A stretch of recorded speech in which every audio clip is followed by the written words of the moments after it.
Because once we start thinking about doubts about our relationship, we start to believe that they might actually be true. So then what do? We have to do compulsions. We have to do things to try to neutralize it. And some of these compulsions can actually be harmful to relationships. For example, we might test our partner over and over again to see, do they really love us? We might pick an argument to try to see how they react to it. And if they react to it okay, we think, phew, all right, good. We're still together. We're still okay. We're still fine. But what if the next argument is the one that really breaks us up? Oh, I better test that just to see, because I would hate for this to break up. So I'm going to test it out to see how it goes. Well, after a while, your partner could get to a point of saying, listen, I'm done with this. I don't like this. This is not working for me. I don't want to be tested. And then guess what relationship OCD does? Oh no. Oh my. We better really test this now to make sure that things are going to be okay, because we wouldn't want to lose them. So let's keep testing to make sure that everything's fine. And when OCD keeps going down the road of hammering the same thing over and over and over again, it doesn't end well. No one with OCD would tell you that using OCD as a way to solve problems or get through life is a great way to live. That's not what anybody would ever say. That's a part of the journey. But with someone with ROCD, they can view any disturbance as, oh my goodness, we're unequally yoked. And so that becomes a microscopic growing list of areas that you're looking at, inspecting, and you're constantly disturbed by them. And even if you fix a disturbance over something, another one pops up. Here's where the central theme of ROCD comes into play. And that is number 5. You check your feelings about the other person all the time. You are constantly checking, how do I feel about this person? How do I feel about this person? How do I feel about this person? So you get tossed by your emotional ups and downs constantly. Instead of doing it that way, you actually need to do the work from the inside out. So what do I mean by that? Since we know that we go into compulsions because we need to feel safe and we feel like we're threatened, we need to do the work in the body. We need to teach our body a roadmap of how to go from urgency, fear, panic, to being able to find that safety within yourself, to be able to self-regulate, to be able to quench that fire within yourself without looking outside of yourself and reinforcing that need to get that safety from outside of yourself. Because also when we do this, when we Google, when we go to friends, when we compare, we end up just kind of screwing ourselves over. We read something that's worse. Our friend says something that's not helpful. We compare to our relationship that looks absolutely perfect and glamorous. So it's actually just not helping us. So we actually need to teach our body mind how to feel safe within, even without, listen up, even without finding the answer, even without figuring it out, even without making sure you're in the right relationship or you're attracted enough to your partner or you and your partner are compatible enough, even without doing that. And that's the magic. Being able to feel safe within yourself without having the certainty, right? We're looking outside of ourselves for the certainty, for the answers, rather than trusting in ourselves, embracing the unknown, being able to access safety and groundedness within, even in the midst of not knowing. Because we've got to get comfortable with uncertainty and mystery, the mystery of life, the inherent mystery of life. We were tapping into that inner resilience, that inner safety, that inner groundedness. We believe internally that the absence of flaws is going to lead to peace. And you'll have a tendency to hyper-focus on any flaw, and it becomes a massive disturbance for you. And then if you feel like you fixed that one, whatever that means, another one comes up. You might, and it can happen in any area: physical flaws, emotional flaws, spiritual flaws, so to speak, of where they are in their journey. Are they spiritual enough? Are they Christian enough? You hyperanalyze and you nitpick. You can nitpick compatibility. You can hyperanalyze the person's past and even find yourself judging them harshly according to their past or their struggles or failures or whatever you want to call it. The problem is if you're being evaluated, if anyone is being evaluated under the mindset of OCD. So if you and I are talking together and your OCD is driving you in how you're evaluating me, I will always be disqualified. You will always find something that's going to disqualify me in some form, in some way, because there's a toxic relationship within OCD of flaws and weaknesses. We don't want them. There's a lot of shame attached to it. We don't want people seeing our weaknesses, and it disturbs us seeing the weaknesses in others. And if you have a lot of triggers dealing with the flaws of other people, it is a sign you are not allowing yourself, and you're not seeing yourself in a loving, compassionate way. And it's now being mirrored out into the world around you. I was told this early on. Mark, you have some intimacy issues. You don't really, you're not seeing your own flaws. And I would go, yeah. It's not about that. And it took time for me to go, I don't see myself through love, which is why I needed to understand the depth of learning to love myself the way that God loves me, and to really connect to that. Because in perfectionism, you're going to compulsively, you are going to ruminate over flaws, spin about them, talk about them, get reassurance from the person, get reassurance from somebody else. You may even find yourself in a counseling session going through loops over these and talking. And if the counselor's not discerning, they're not going to put the reins in. They may get caught in those loops with you and chasing those things, because that can very, very easily happen. Now, with this mindset, you can easily say when you break up or you choose not to move forward that this person was just not the one. Okay, going back to that initial distortion. We can develop a distorted destiny kind of mindset. It just wasn't meant to be, right? You see these postures that push things off on God, push things off on just fate and destiny, or meant to be or meant not to be, whatever we want that to mean. It's a form of avoidance. It's a way that we interpret these avoidance patterns that we have. We're uncomfortable with intimacy, committed relationship, and what love really looks like. So we're driven in this pattern where we're constantly looking outside of ourselves.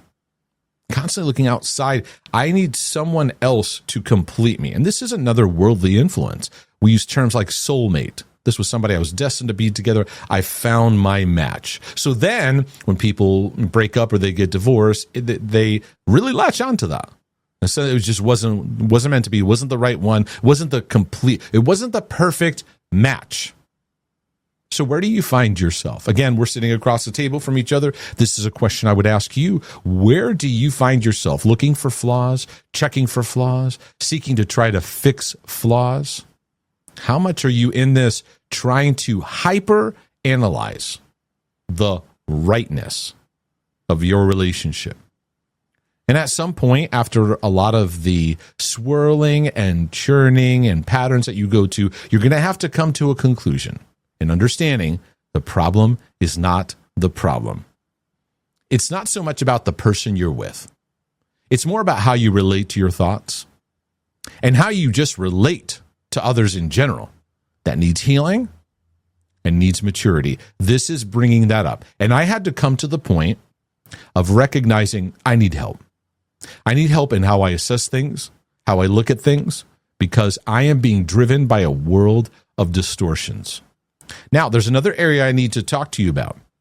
And because OCD is a doubting disorder, is this mindset of doubt, uncertainty, and fear. If you have any of that kicking up, it means something is wrong with this relationship. And once you create that equation, you start to feed this monster of distortions. The fight or flight response in your body gets hijacked. So now you have alarm systems going off where they don't need to go off, but you get warnings of danger. So you develop a poor relationship with doubt, with uncertainty, and with fear, which is a big part of your healing process. Everyone has doubts, everyone has uncertainty, and everyone has fears. We all do. Now, OCDers don't think other people have doubts, uncertainties, and fear issues, right? Now, they may not have it as intense as you do in this area, but we all have doubts. It's how we relate to them that's the problem, because then we get into trying to fix them. But in ROCD, a lot of doubts, they surround how you feel about the other person, how you feel about the relationship, or maybe even how the other person feels about you, because you can be compulsive about and getting very, very needy about how the other person is interacting with you. But the problem here is there is a zero tolerance for doubt. You're not allowed to have doubt. Any presence of doubt means something is deeply wrong. Alarm bell goes off, and now you tend to it. Anxiety kicks up, now you tend to it. Confusion kicks up, you tend to it. And this is where your compulsive behavior forms. You do checking, ruminating, searching, confessing, getting reassurance. A lot of ROCD has incessive over-talking and over-analyzing the issue that springs up. So you have to be aware of this. You have to be aware of how you relate, because OCDers see doubt and uncertainty as something to solve, to resolve completely, versus I'm going to take a step forward. I see the doubt there. I'm not going to feed it. I'm going to leave it where it is. I'm not going to try to tackle it and get it all fixed and put a nice bow around it. Yep, I'm feeling this fear, but I'm stepping forward. But compulsives, we have a pattern of checking areas of doubts. We check for it there. Is it there? Do I have any doubts? You take a step and you're checking. Do I have a doubt? I do. And you start chasing it. So then we do a number of goofy things that come about in ROCD. You test your feelings. You compare your feelings to other couples. You check online for relationship advice and the red flags and you better watch out for this. And they're well-meaning, but they can also unintentionally inflame OCD issues. You compare your feelings to other couples. You check online for relationship advice and the red flags and you better watch out for this. And they're well-meaning, but they can also unintentionally inflame OCD issues. And you may spend a lot of time, I'll guarantee you, if you have ROCD and you've been to counseling, you've spent a lot of time dissecting your relationship, talking, breaking it down. And you think you're doing a good thing to get a sense of assurance, but you're following reassurance patterns, compulsivity patterns, because you're following disturbance. And if I talk about an area of relationship under the disturbance of OCD, it's going to lead me further into distorted perspectives. I'm not seeing this the way that I need to see it. Where we land with this in our journey of working through relationship OCD is right here. This is the heart of what you're going to need to understand. It is a broken record. It plays over and over again, and it'll use any material it can. All disturbance is interpreted as this is not the one for me. When you listen to an ROCD, and those of you who know someone else, listen to them talk about their relationship, talk about things that are going on. When they explain their decisions or they talk about what bugs them, all roads of their distortions lead back to one place. In ROCD, all distortions, listen to me. Stop daydreaming. Listen to me. All distortions, you're out in a spin out right now. Come back. All distortions come back to, I might be with the wrong person. All of them. All of them. It's not about the way that they talk, the way that they look, their past, their history, your compatibility, this and that. Goes back to disturbing, I may be with the wrong one.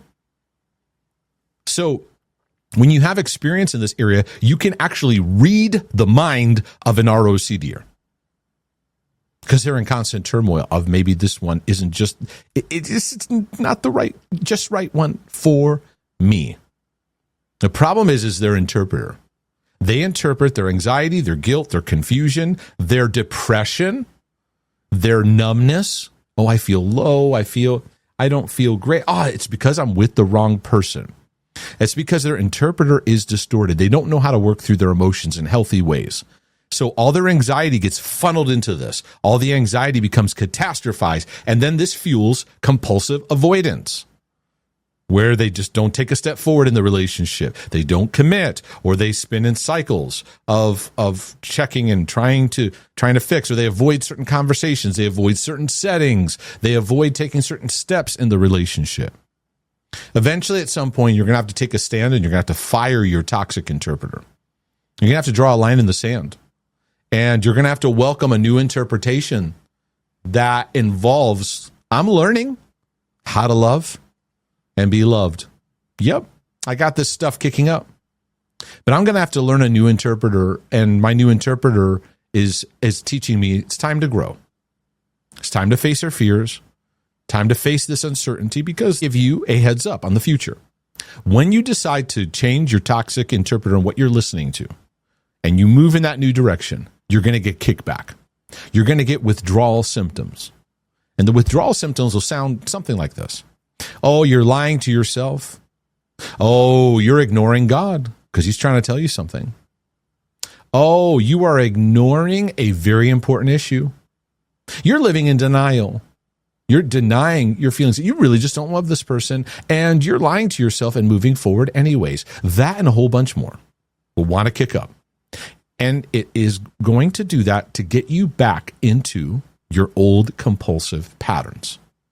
Now, the top fear, there's many fears that rise up in this, but the top fear is marrying the wrong person. And it is highly magnified. Those stuff you're going to face. We are constantly trying to prevent ourselves from feeling any pain or going through any problems. You cannot control another person. Just letting you know that and reminding you of this. So you're going to need a new relationship with your emotions, because you have a thought that rises up and you try to tackle it with aggression. I understand it. I've been there. I'm like, I want to get rid of these thoughts. I want to feel a different way. You're going to need to let a loving response start to form. That's why I talk about the gentle redirect. I have a whole video on that you can check out called about the gentle redirect. Because you're going to have to learn to get out of these control factors where you're trying to control all your thoughts and trying to control people and trying to control these situations. Thoughts are going to show up. Emotions are going to show up. What you can do, though, is you can make a decision not to serve them. Now, I need to address this because many of you are OCDers. When you hear the subject of giving up or letting go of control, your mind, listen to me, your mind goes to, oh, I have so much disturbance. I have anxiety. I need to let go of this relationship because it's doing too much into my life. That's how you equate it. Oh, God, I just need to let go of this person and let them go. That's how I equated it. When people are like, you need to let go and relax, I attributed that. I got to let go of this person. See, it validates what I've been struggling with. That's not what I'm talking about. I'm talking about letting go of your controlling mechanisms to try to fix and prevent any thought from showing up. That's the battle. You can't control what thoughts show up in your day. You can have all kinds of squirrely thoughts show up all the time. What you're learning is changing your response to those thoughts. So letting go of control is actually going to help you. And you're going to notice in your journey, you have a lot of control issues. You just don't see them right now. Don't worry about it. You'll see it down the road. But it is learning to enter into what the Bible says, entering into rest. And rest is not passive.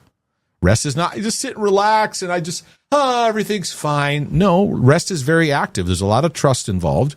But trust is learning to step through. God, I am trusting as I step forward in this relationship that I'm going to learn and I'm going to grow and I'm not going to feed my compulsive patterns. Letting go of control involves letting go of your compulsive reaction to your obsessions. But there's a final thing I need to talk to you about, and that is these emotional wrestling matches you go through. It's a lot of emotional struggles and areas where you become driven by these emotional struggles. And I'll list some of them out here. You have constant ups and downs that drive you. So you have your ups, you have your downs, but they drive you. And within that, we're always looking to chase that high. We're chasing feelings. We're chasing that sense. I want to feel a certain way. I put here, you compulsively inspect your emotions and your emotional state. And if they're not just right, something's wrong in this relationship. Is your doubts and your uncertainty, you're going to have to leave them in a world of being unresolved because you have a tendency to chase them and try to fix them. Now, does it mean you never talk about things in relationship? No, of course. You talk through them. You talk through things, the hard conversations, values, future. You talk about if you're the person you're dating or engaged to or whatever has a problem habit or there's things that arise, you talk through them. But what I want you to understand, this is the way I'm going to say it, learn to have conversations and grow together in a way that's not based on resolving obsessive disturbance, because you're going to get into reassurance patterns. You got to talk it out 1,000 times. You got to talk it out.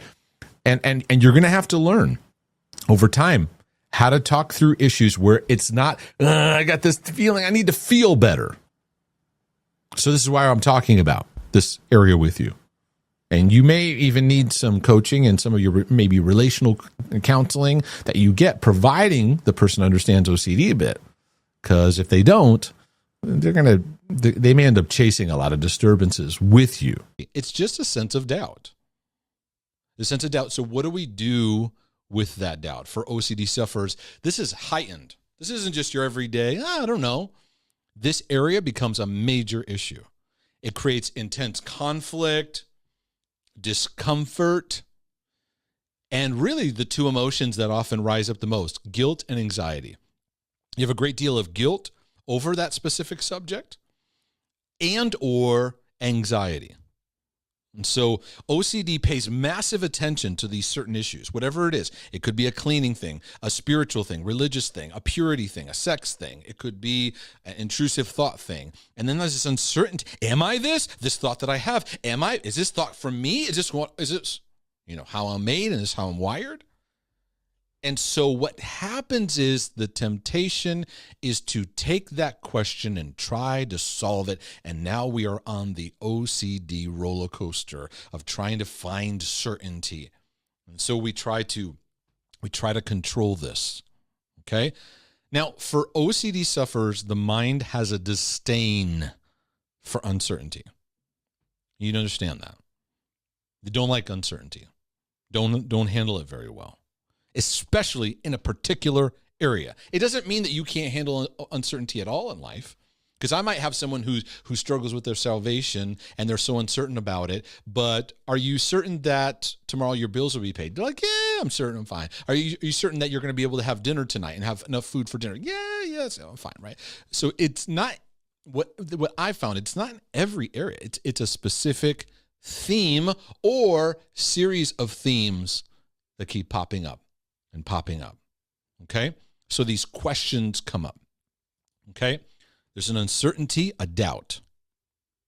And it's intense and it's urgent.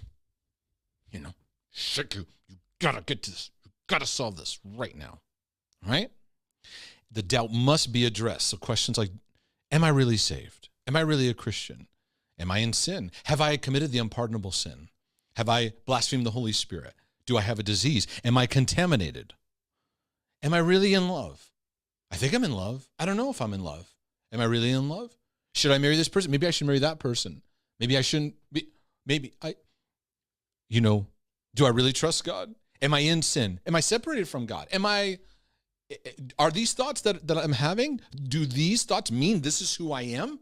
I'm having these dirty thoughts. Am I a dirty person? These thoughts come from me. Is this where I live? Maybe I want it. I had the thought and I don't know. I think I had a feeling. So this must mean, okay. So I'm being very, very animated in it because I'm trying to illustrate what this brings about. So OCD sufferers are very prone to fear. Fear being anxiety, worry, panic, over concern, rumination. That's all under the umbrella of fear. Because fear is what if, and to use a biblical insight and understanding, fear is the substance of things not hoped for. Okay? Now, faith is a substance of things hoped for. It's built on the love that God has for us. Faith, hope, and love work together. God loves us. We build our hope on that love that he has for us, right? We learn to be loved. We build our hope. What's our hope? It's how we see our life, how we see our future. It's our perspective. And then faith acts on that, right? I teach on faith, hope, and love. That's the thought realm God's thoughts are based on, is he's building love in your life, building your hope on him and what he has done, and then helping you to take steps of faith, and you overcome your fears and you step out, because faith involves risk, but you have a hope. It's not just, I don't know that blind faith is really a term, because when you're stepping out in faith, there's something that you're holding. You can't see it. Faith is substance of things hoped for, the evidence not seen.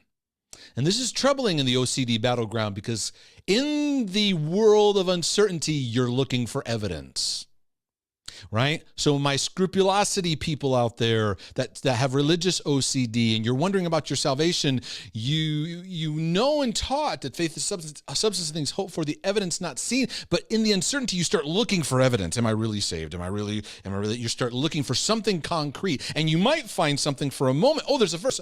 It brings a momentary thing. And then it comes up again, and then you feel like you're on whack-a-mole again, and you're chasing all these things down, and you can't seem to land. So, uncertainty, doubt.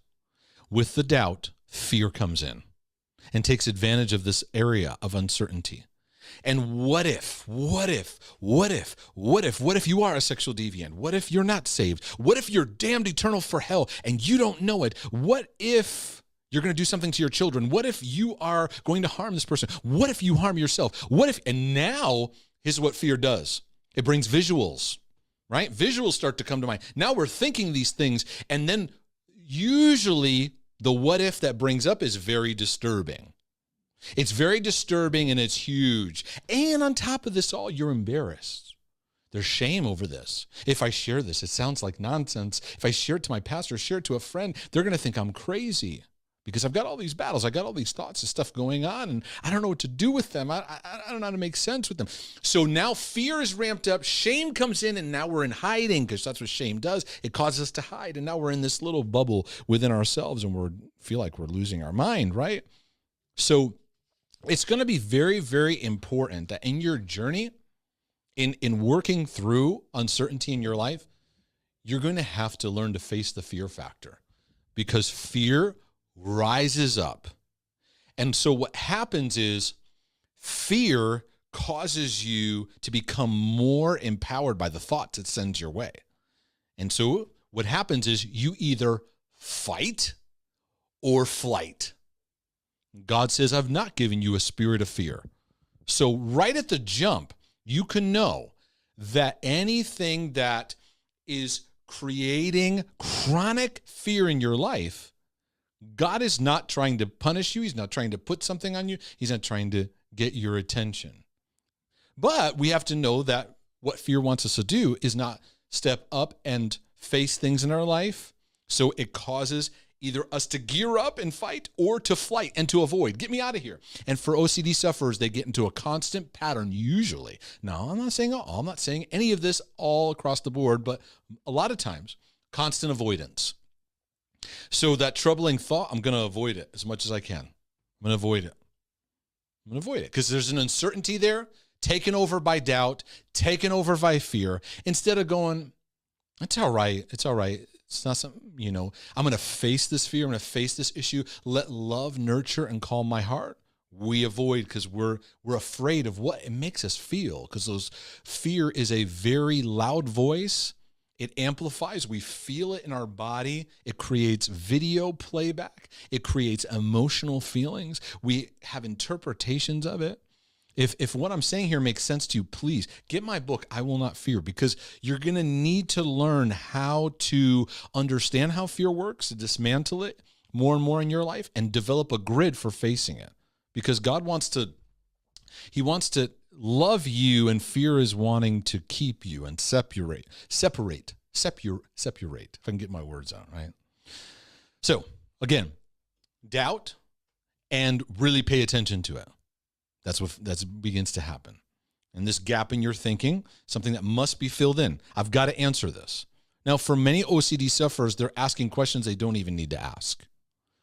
But this, because the doubt got inflamed for whatever reason, they look to solve it to alleviate their discomfort. Now, one of two things happen. One, you get a momentary relief. You solve that one thing, momentary relief, but then it comes up in another way, comes up again, and then you find yourself chasing it. Or two, it doesn't bring any relief at all, and you're already spinning from the jump. And so what I'm going to share with you is arguing with it, debating it, and trying to fix or solve the uncertainty is going to lead you on a never-ending battle of torment. Okay? And we have to begin to be aware of how much fear owns our thoughts, how much fear, and again, back when I first was illuminated, I was like, my 90% of my day is dictated by fear.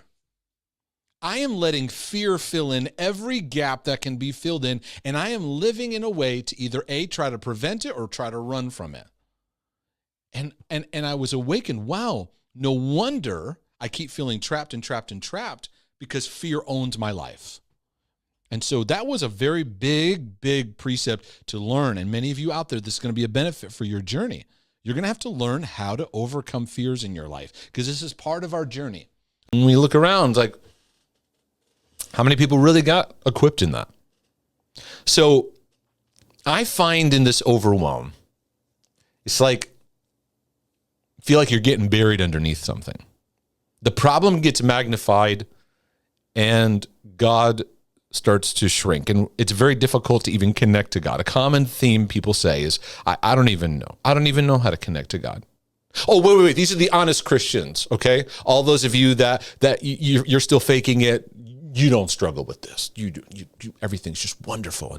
And God just always, you're just amazing. And you don't have these problems, right? But I want to give you the good news of overwhelm.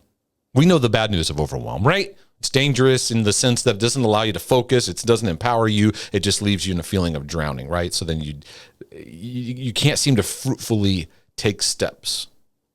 I also find overwhelm is a gift in the sense that it's a signal that you've been red lighting for a while.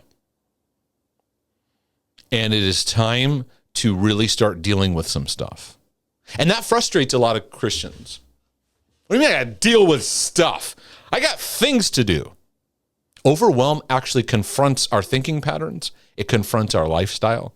It confronts how we cope, how we deal with problems.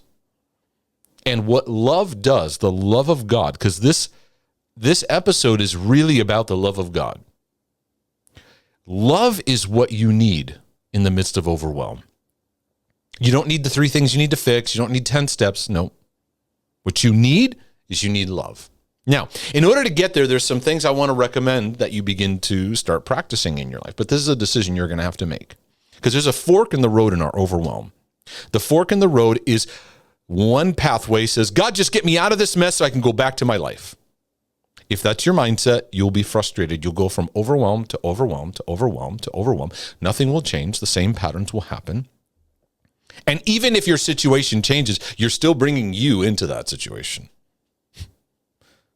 So if you hate your life and where you're at and you beat yourself up all the time and you're constantly drowning and things in your situation change, you're still bringing that state of mind and all that pattern of thinking there anyways. But we think like if all our circumstances changes, then we'll change and be better. And it's like, it's just not true. And sometimes we have to go through some rounds of experiencing that to realize it.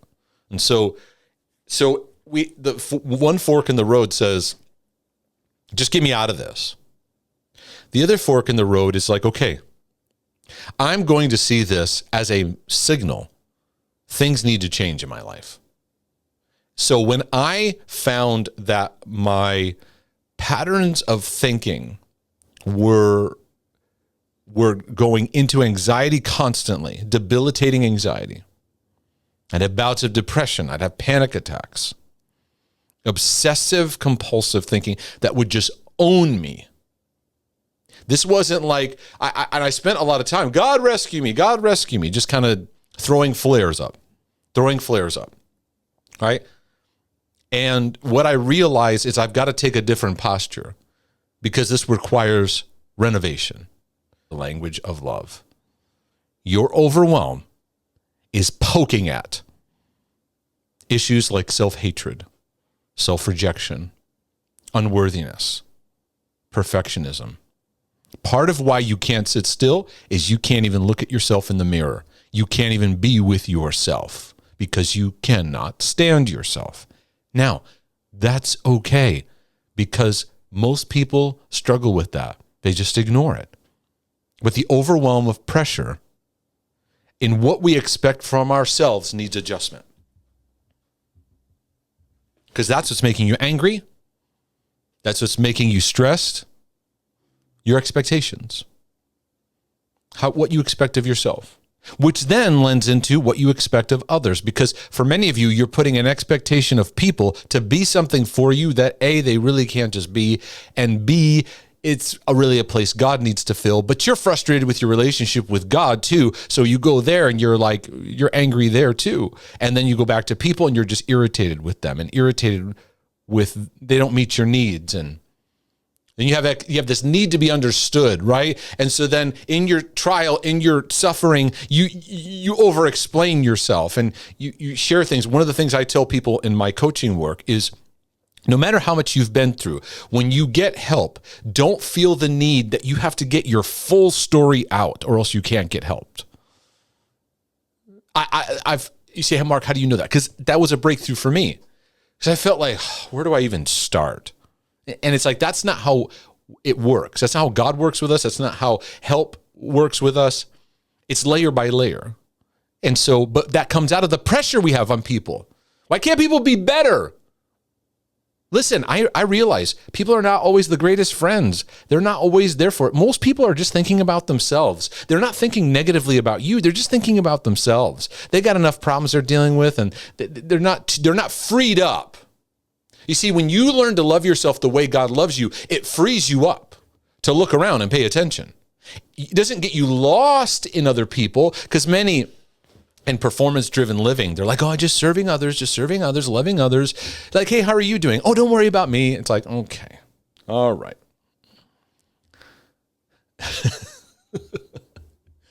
Right? We live in this performance hypnosis. When you love yourself the way that God loves you, it actually frees you up to love other people powerfully. I'm not able right now to tune in the frequency, and I got to learn. And it's not about doing it good enough. It's about learning the language of love. Because God's not hating on you right now. He's not condemning you. But boy, your enemy is. Your enemy is screaming with a megaphone right now. So I've got to learn to turn those dials down that I keep listening to all day, while learning to slow down, to turn into the language of love, while learning to be kind to myself. Because what I need right now in overwhelm is I need nurture. And we go, I'm the only one who's going through this. I'm the only one who's battling this. Not true. Not true. You know what sometimes I wish I could do? I wish I could take all the people I've coached over the years and put them in some groups and go, y'all talk to each other. Because A, you have the same battles, and B, you think you're the only ones. I know that feeling. I thought that as a pastor on staff of a church, struggling with chronic OCD, didn't even know it was OCD, anxiety and panic attacks all the time. I spend time in my office just throwing up with no appetite, just crying out to God and doing the begging for hours and getting nowhere, right? Because I needed to be empowered in how to approach God in his love, to take what has already been done for me and activate it. He's not wanting to treat me like a slave. And that's a breakthrough that we need in our generations, is breaking out of slavery and into sonship. Because in sonship, the Father empowers you to activate and do it. Slaves need that constant reassurance. They never know where they stand. They're always performing. They have no sense of identity. And they don't have a connection to the Father. And Paul said, we are not slaves. That's no longer where we are. We're sons. We're daughters. So I've got to learn. So I can't hear God because I've got to learn the frequency of that language. Sonship, daughtership. I got to learn what it means to be a loved son or daughter. And the automatic answer people say is, I don't know that. I don't know that. My father never told me he loved me, or I had this problem, I had a narcissistic mother, I had this problem, alcoholism. Okay, right. You've just diagnosed what the issue is. Your references need healing. So in the overwhelm, I'm here to tell you, you're not crazy, you're not out of your mind. There are patterns and things in your life that have contributed to where you're at. Stuff in your upbringing, stuff in your generations, spiritual battles that are going on. Your responsibility is not to map all that and figure it all out. Your responsibility is to tune into what does it mean to be loved right now so you can learn day by day by day what it means to heal and overcome. Well, I don't got time for that. Okay, that's impatience. And impatience immediately disconnects you from love. The moment we connect to impatience, it disconnects us because love is patient, right? So my encouragement to you, again, is not that you need fixing, you need love. So we need to tune into love to see what does your heart really need. So I want to encourage you, allow love to help you face what you need to face. Love doesn't cause us to dissociate. And dissociation can happen in all kinds of different ways where we just don't face what's right in front of us. What we need is nurturing love to see what we need to see so we can take the next step. I talked about that in the catastrophic thinking. Love gives out. And what you need is you need to now engage the voice of kindness towards yourself. This is where the battle is, because now we're going to punch the inner critic right in the face. Not you in the face. You are not the inner critic. It's speaking to you, but it's not you.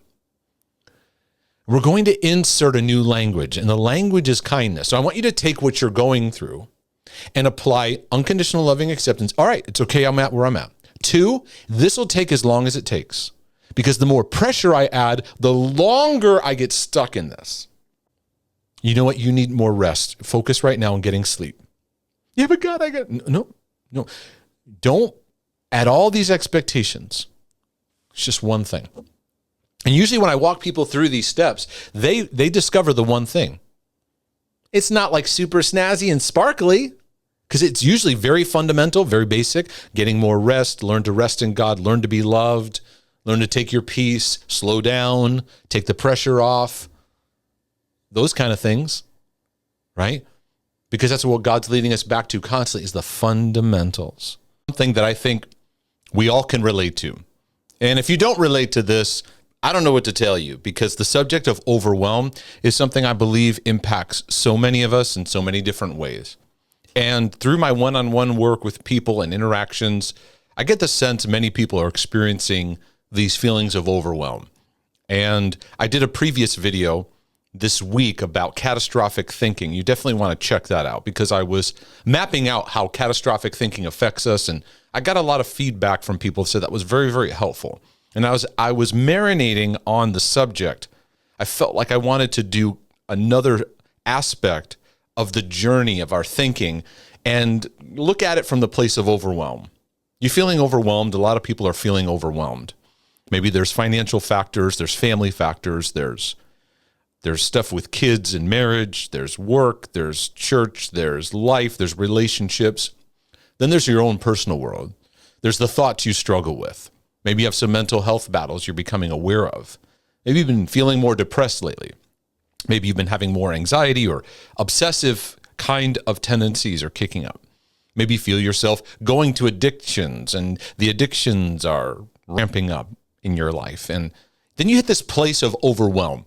And what I notice is, for many people, they can hit these sudden feelings of overwhelm.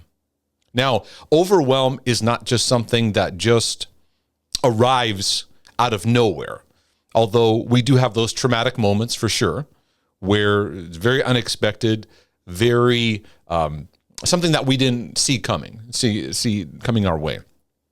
But there's also a factor of overwhelm where stuff is happening over a period of time, and we're not always aware of the signals. And then it hits like a red light. When you drive, most places you have stoplights, right? And you have a green light, a red light, right? Well, you don't have just green and red. You also have yellow. And yellow is a transition signal between green and red that says, hey, you need to pay attention to this. And we typically in life don't pay attention until it's red light. And red light meaning we're hitting overwhelm. We're hitting things like burnout. We're hitting things like our capacity seems drained.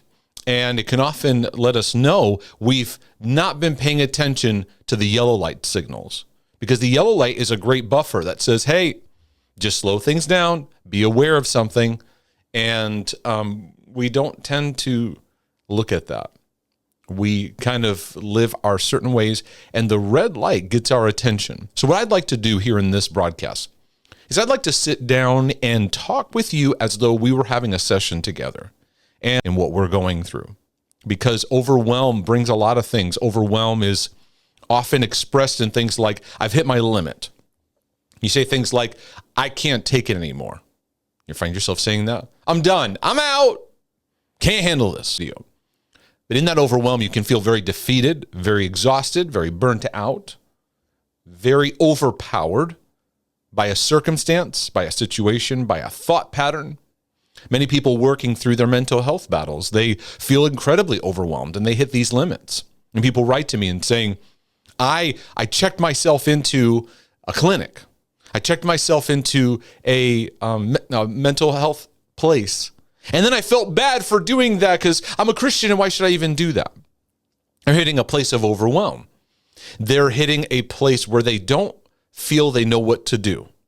And usually at those moments, well, what it reveals there's a new level of equipping that we need. We just don't currently seem to have a connection to it. I remember that many stages in my life, feeling incredibly overwhelmed. If you've named the subject somewhere in my journey already, I've experienced overwhelm, whether it's mental health areas, whether it's relational areas, career, finances, family. It's, you name it, physical health issues, right? Where I've had to learn how to apply what I'm giving to you here today, because for many of you, it could save your sanity. Because we get to these breaking points because it's revealing, some signals to the heart of some things that are needed. And we're now in red light. We didn't know what to do at yellow light, or maybe we didn't even see it. And now it's red lighting and, right? And so then we feel bad that we're even in that place. We beat ourselves up and all. None of that is productive and helpful. You don't need that. It happened. It's okay. Now what? Well, nurture comes in to help heal, to settle, to ground you a bit. You can take a breath, get some comfort. I'm going to inflate this thing big and I'll protect myself. Oh, this is going to be terrible. This is going to go really bad. And feeling like you're predicting the worst outcome. I find people that have catastrophic thinking, they often have a pattern in their life, a wound of feeling neglected and ignored. So the only way they feel like they can get someone's attention to talk about something is you have to inflate it huge and magnify it. It's a sign of neglect. It's a sign that growing up and a sign that in life, you can't just casually go, yeah, I'm going through some stuff, and have people meet you and listen and you can process. Nope. You get ignored. Dismissed. Oh, you're fine, whatever. So it's got to be big, and then people will pay attention because they don't see the signs of what you're going through. So therefore it leads you, the only way I can get help is I got to make everything 911. Allowing yourself to work through the pain of it, you shame yourself and quickly dismiss and go, forget it. And you shut it down. You swing the other way. Just get over it. Why am I even talking about these problems, right? When you are in catastrophic thinking, it needs to be an informative cue in your journey that there's a massive, massive place of emptiness and neglect in your heart that needs to be tended to. So what we do is, if you notice the catastrophic thinking, you beat yourself up. Oh, I'm so dramatic. Oh, I can't. What's the matter with me? No, stop that. because now you're being catastrophic about yourself. Instead, when you realize, wow, I'm really, really inflaming the negative outcome or how bad things are or how bad the world is. You know, Christians are notorious for this. Oh, Jesus is coming back. He's coming back quick, quick. Oh. We're full of fear when it comes to the times we live in and the times that we're heading into. And we've got to get ourselves armed in faith, hope, and love, because you find yourself in this. Don't beat yourself up. We all have aspects of this in our life. You have a problem you're going through. You need to see the problem for what it is. You don't need to see it dominoing all the way back to this problem, this problem, this problem, and see, and then everybody's, right? That's what we do. I've done it. Been there as many times as you have, I have. But I realized I got sober. I sobered up. See, when I use the word sober, it's more than just not being on alcohol and being drunk on alcohol. I talk about sobriety as you see circumstances, you see things fully awake, you see them for what they are. Your senses are alert. Be sober, be vigilant, because your adversary, the devil, walks about like a roaring lion, right? Now, we don't have to be hyper vigilant, which is like, oh, that fear response, or the devil's around every corner. No, be sober. And I got sobered up that when I spin in catastrophe, I don't actually stay sober. I get drunk on despair. Ooh. I'm going to give you some distortions that I'll quickly go through that influence catastrophic thinking. They keep them going. And some of this will get even into some anxiety, OCD kind of areas, but I think we could all benefit from this. One distortion is people with catastrophic thinking can often think everyone else is underreacting. It's like, no, this is really, really important. You've got to see this. And people are like, I hear what you're saying, but I think you're overreacting a bit. Oh, no. Because they feel their negativity or their dark despair or their gloom perspectives or things are just terrible is their healthy warning system. And it's not. It's their lack of nurture showing up. It's their need for nurture showing up. It's their need to be calmed and rooted in love, that I'm safe and I'm okay. And so we have to confront that and recognize, it's not necessarily everyone's underreacting. I may be overreacting. And secondly is a fear-based thinking lifestyle. You lean to the fearful, so therefore darkness increases. If you have a propensity to constantly lean towards the what ifs, it welcomes darkness. Because the what if of fear is always going into the substance of things not hoped for. Not the substance of things hoped for. Fear is the substance of things not hoped for. And I talk about these things in my book, I Will Not Fear, because it's one of my deep passions to help people to untangle the root system of their constant fear perspectives. And here's something that I've noticed too in life is that there are many people in their fears, they get into catastrophic thinking, they get angry if you don't share their exact fear-based thinking. Boy, is that infectious in this world today. They get angry if you don't serve their fear. You get angry if they don't serve their dark, depressing kind of perspective. So number 2 is fear-based thinking. Number 3 that feeds it is these perfectionistic and internal pressures that we have. You carry like an all or nothing kind of mindset, black and white thinking. Basically, you have a distorted expectation. And so you need God to work in a certain way, in this certain manner. And when it doesn't happen, it's not just disappointment, it's massive despair. You're angry, you're upset, the world's coming to an end. You expect this for other people. They don't pull through for you in certain ways. You're super hard on yourself and you don't pull through for yourself. You give no room for mistakes, for learning. So then you start spinning, you start spiraling. Number 4 is one of the biggest distortions. This applies to a lot of things, even those I help who have OCD issues and problems, is distorted interpretation and meaning.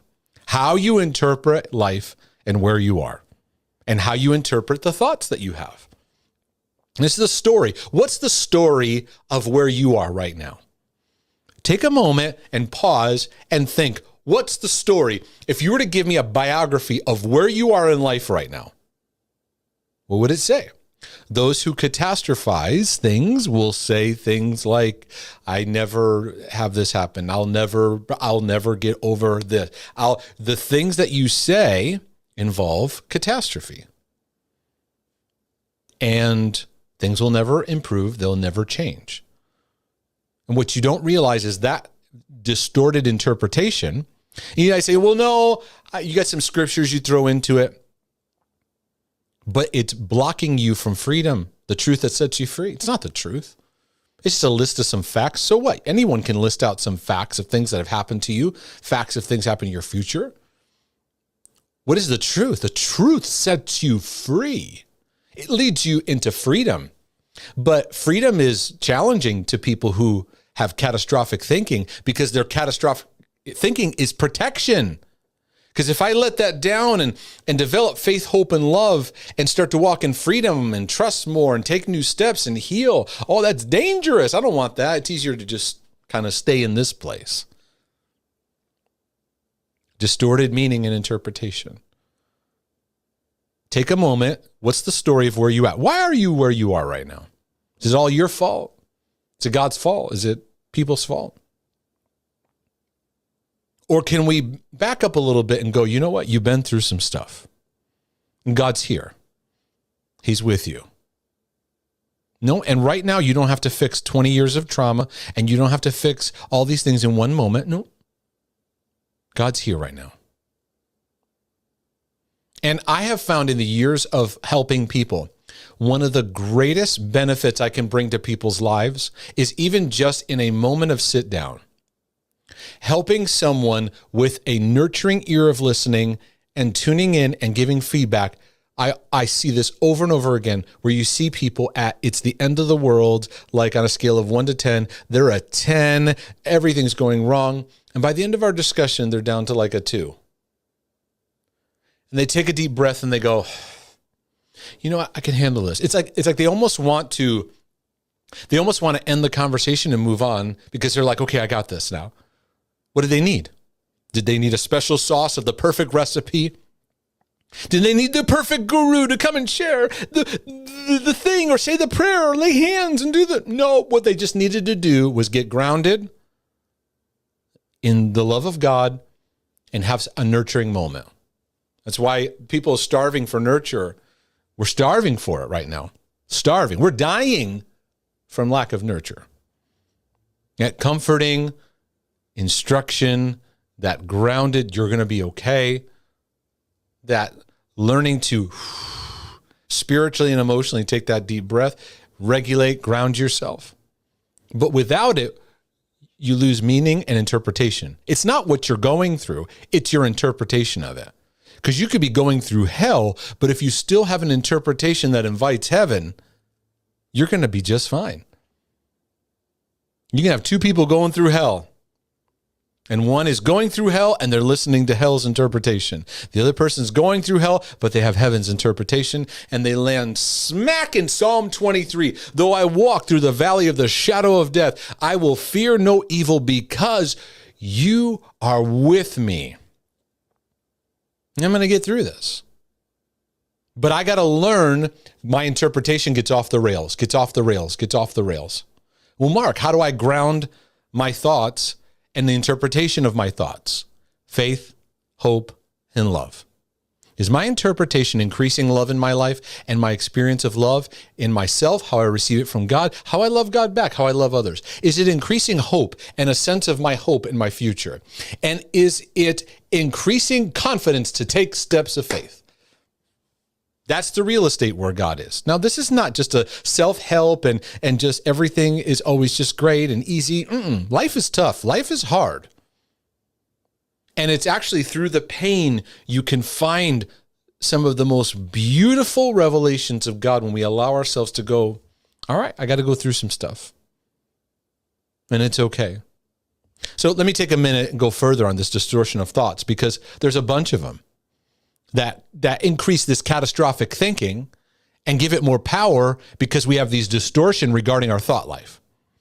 One of them is the idea that we can prevent a troubling thought from appearing.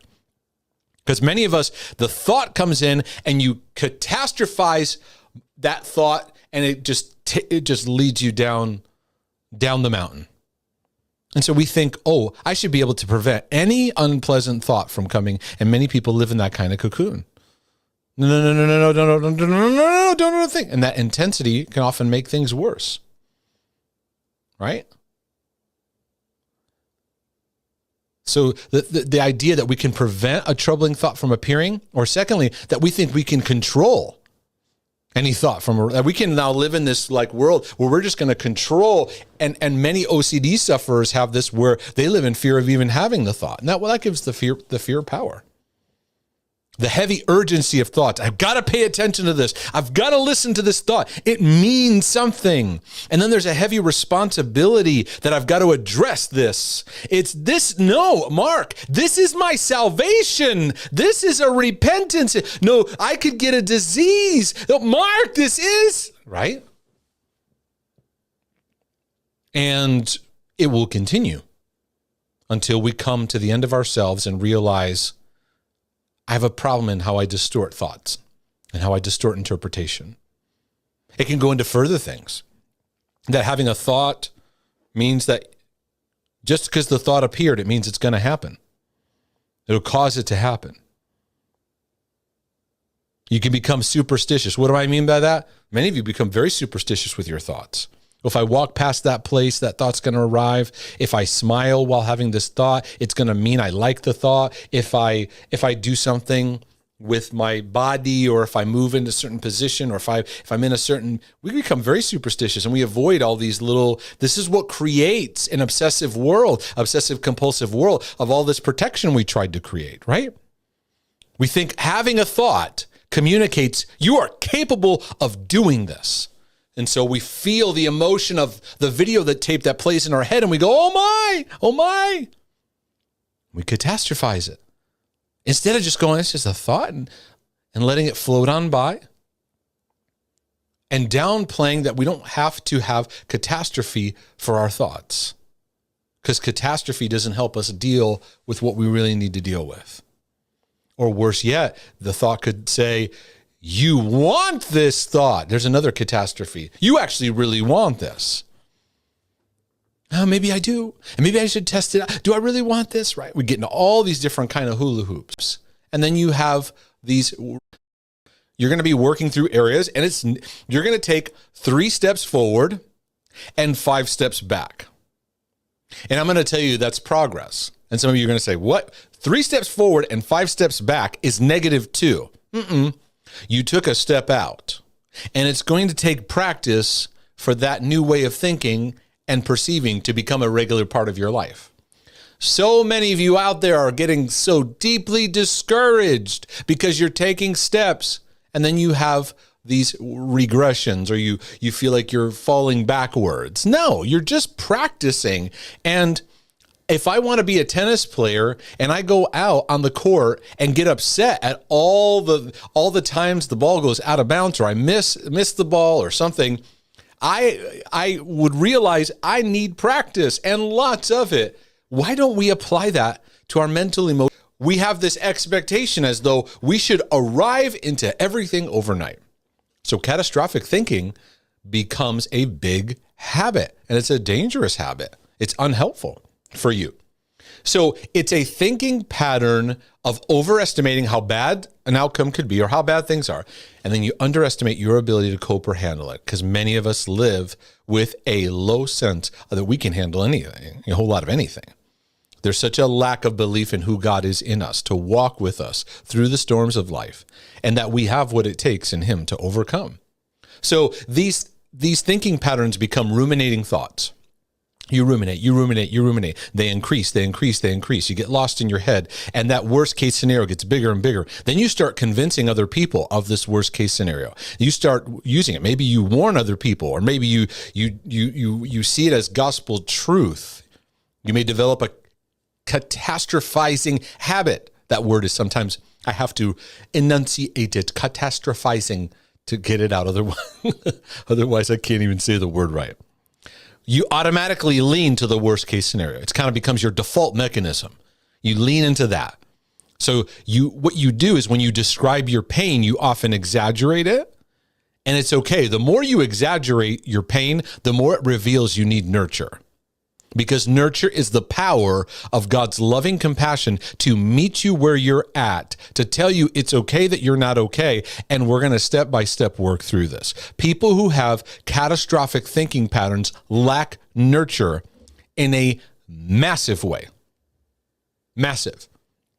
It's a signal you've not been nurtured. So I've pretty much summarized what this video is about in one sentence. People who catastrophize or get into catastrophic thinking patterns, they lack nurture. About what you're trying to achieve and how you're doing that. So what is an exposure? It's facing a feared scenario and learning to see it's not scary without doing a compulsion. Well, that's just pretty scientific, makes sense. What are you doing when you're changing perspectives? You're looking at a feared scenario, you're changing your perspective and bringing down the catastrophizer thinking. Well, that makes sense. And you're learning to build this realistic idea of life that brings down catastrophized cycles and turns off that chronic guilt and chronic anxiety. How realistic does this sound? A thought's just a thought. Okay, thank you. Yes, it's an important part of the journey. You don't need to go into every thought and accept everything, and you leave thoughts to come and go. And of course, that's a vital part. But it's a part that most people have heard covered and know to quite a lot of an extent already. OCD is resilient. It likes to grip on. It doesn't give over with just, like I said, a thought is a thought, you're just anxious, leave it be. It's like worry time, like people used to say to me often. They'd say, leave it to worry time. How on earth would that work? Well, you can just bypass the disorder by saying, I'll worry about it on Sunday. It wouldn't even be a disorder. I mean, in just one sentence, you can deconstruct the nonsense there. So if you can save it to worry time, then you've basically, the disorder's nothing. It doesn't make any sense at all. But that's what people often think with things like with people with CFS and stuff, and they're like, yeah, well, don't think about it too much. Just get out of bed and sort of push yourself on a run. It's not as simple as that, okay? So we have to build up, we have to deconstruct, we have to go through steps, and then momentum, and whatever. It's irrelevant because it's always the belief that's stuck. I can always see it. Bring in the treatment-resistant cases. Sit down. Okay, that's the belief. Yes, you're scared of being scared. Yes, you're still scared of something from the past. Next. It's like that. And that's the case. Yes, meds will help take the edge off, but they are not guaranteed to bring long-term recovery. Some people I see take meds, improve massively, and they go on and live life good enough, right? But the depth of freedom and the depth that you get from recovery by working on your beliefs in depth is a different freedom. You don't get triggered easily at all. Your brain feels like a baseline reset of default inner peace, like you were before OCD, if you can remember that point. It doesn't matter if you can't remember that point. Some people have had OCD since a kid, but it stops that chronic guilt and chronic anxiety cycle and the sort of machine gun intrusive thoughts coming in. My life is constantly having to demonstrate these common sense parts of the recovery journey and constantly show that, because in every session it's always the same. Yes, but I was told that I should never engage in the thoughts. Correct. You are not engaging in the thoughts. Okay, here I'm having a thought. I need to get rid of this. Here I'm having a thought. I need to get rid of that. You're not doing that. But if you are still scared of something, the core fears are still there, and you're very much scared of a particular thing, like, oh my God, if I got this disease, my whole life's ruined. You're going to have to break down that fear. Okay, you're going to have to break down that fear to the chronic anxiety and chronic guilt cycle to stop. And that is going into the fear. That's not constantly engaging with the thoughts, but you're going to have to do that. And the same as people who say, like, even the people who say, oh, you should never engage with thoughts, you never engage with thoughts. What they're saying is incorrect anyway by the fact that they're giving out exposures that are tailored specifically to a specific fear. If you never had to think about, oh, the content of the thought's irrelevant, is crap. Because if the content of the thought was irrelevant, all exposures would be the same. There would be no exposure for HIV, for contamination. It would just be the same exposure for all thoughts, because according to that, no thoughts, the content matters at all. The content does matter to some extent. You need to go into the core fears usually to get towards a deeper level of acceptance. But if it's just shifting all day long, like, oh my God, OCD about this door shutting, oh my God, about this disease, oh my God, about this symptom, oh my God, about that, you are not going into all those thoughts. You're looking at what the main components are of the core fear. Is it fear of death? Is it fear of being stuck forever? What is that? And you're breaking that down. I don't have to go into any thoughts. I barely even have any intrusive thoughts because there is nothing to go into, because I have a deeper level of acceptance. My day-to-day life is the same as if I didn't have OCD. No chronic guilt, no chronic anxiety, no intrusive thoughts bombarding me 24/7. And I've been like that for many, many, many years. And I do not have severe setbacks. You won't see me going online and going, oh my gosh, I'm having the worst day ever. That doesn't happen because the beliefs have changed and the beliefs call the shots. OCD takes orders from beliefs, not from thoughts. And that is the recovery process. And that takes work, practice, persistence, and time, but you can get there. And I've been taught, lights have just gone off. I can accept that. And you have got to think about this journey with common sense. Am I scared of something? What is it that I'm scared of? Why is that bothering me? How can I change my perception on that? How can I change my perception on anxiety? How can I change my perception on myself and be more compassionate to myself and have more self-acceptance for myself? This is the recovery journey, and we are here to help you in detail through this more complex disorder than it's often made out, so that we can break down those chronic guilt, self-defeating and chronic anxiety cycles. And advise people is that whilst those symptoms are very severe, and that could happen for a very, very long time on this journey, you have to just focus on the things that is in your control. Okay? And that is the compulsions that you're currently doing, the compulsions that you're choosing to do. Yes, they can feel like you have no choice, but that's how it feels. You have to try and break free from that cycle. You have to try and cut compulsions as much as you can in order to get to recovery. But initially, all you can focus on right now is what compulsions am I doing? What am I avoiding? Am I seeking reassurance? Am I putting things off? Am I venting? Am I complaining? Am I whining? Am I doing things for relief? Am I escaping discomfort? Am I trying to get rid of a feeling? Okay, am I avoiding potential triggers? Okay, so in regards to that, those are the compulsions that need to be focused on being erased. Now, also focus on, well, why am I triggered? So why are the sensations so severe? Why is the anxiety so high? Okay, yes, at times it can feel like they're very high for no reason. I had that for so long. I just felt anxious for no particular reason. Was frustrating. But when I really ripped that apart and stripped it back to basics, there's always an underlying fear bubbling away, fueling it all, the catalyst of it all, whether that's fear of fear, whether that's the chronic guilt lingering in the background, so there's something that you're writing yourself off, you're rating yourself, there's something that you can't accept, whether that's yourself, whether that's somebody else, whether that's life in general. Okay, there's always something bubbling away, fueling that fear cycle. Feel those moments that we're not perfect. Shame comes in and scrambles fear. Oh, I gotta fix things. I make things. You have to live through those moments to go, yep, I'm a human. Yep, I'm not a superhero. Yeah, I'm not perfect. That's where that sense of exposure is important for us. All of us need forms of that in our healing journey. What happens there is you've got a situation where OCD is very aware that you really desperately want rid of OCD, and you want to know for sure, do I love my partner? Is this partner for me? Are they the one that I love? Am I honest to them? Am I in love with them? Am I connected to them? ... That's what it's doing.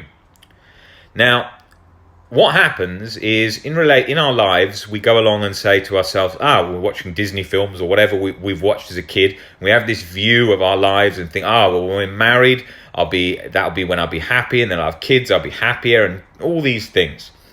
Now, OCD is looking to sabotage everything and looking to attack everything. That's what it's doing.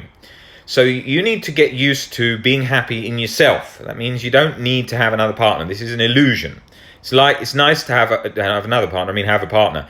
Of course it's a bonus. That's why we're in relationships, because we like relationships, because we get to share our time with them, do different things with them. We have all the bonuses that it brings: family, having children, sex, all different things that the bonuses it brings.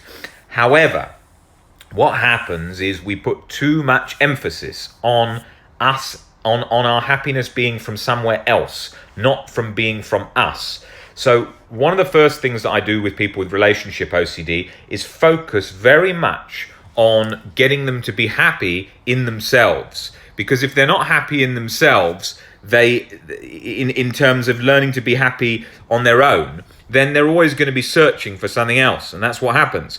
And that's another myth where we say, oh, people on their own are miserable. It's not true. Yes, we might meet many who are because of certain psychological reasons and behaviors that they've picked up that have led them to being on their own. But as a rule that people on their own are not happy is absolute nonsense. Does register ROCD as almost like an addiction because there's a lot of emotional connection and emotional attachment to it.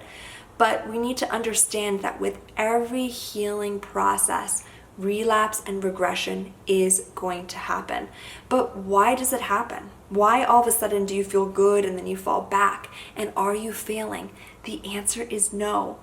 Actually, you're doing it right, because relapse and regression is part of the process, and you need to be able to relapse in order to get better. But why does that happen? I want you to think of the brain and think of how the circuits wire over and over and over again. So the more we have a certain thought, the more we do a certain behavior, the more it becomes ingrained into our brain, into our neural pathways. The more we do this, the more the pathway starts to form in our brain. There's amazing images about it. You can look at it all online, but it's fascinating. The brain and body is incredible. So the more you do this, the more the individual is used to going back into that coping mechanism of ROCD when things get tough. Maybe they're triggered and their natural reaction is to go into obsessive compulsive thinking as a way to cope.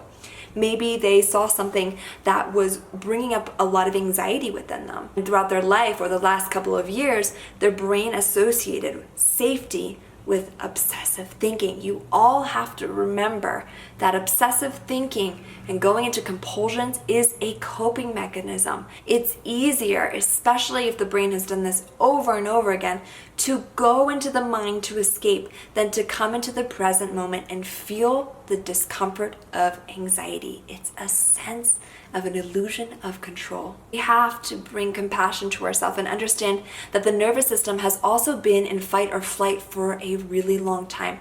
It takes time for it to heal. It takes time for the fear and also the inner child to start to trust us, which is why it keeps going back to the relapse as a way to stay safe. It's kind of like a child coming out and saying, am I safe? Am I okay? No, this is too scary, and retreating back. The child has to go back and forth in order to understand that the world and the situation is okay.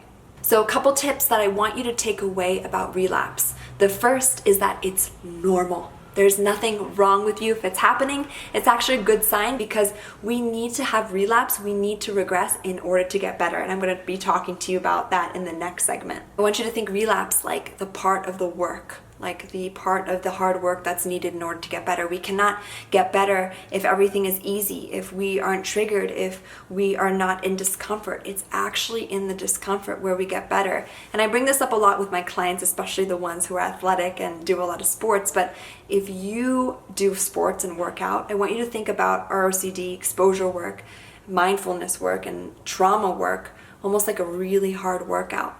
You don't get better in working out unless you go through the really hard weights, unless you really go through the difficulty, unless you really go through the challenging times in a workout. Yes, the easy part is nice, of resting, of feeling that goodness, but that only comes with that hard work. Keep in mind, babies fall up and down all the time. It's not the falling that matters, but how you're getting up. The brain is wired to fall up and down many times. It's a way of adjusting to something new, and it's the process of healing.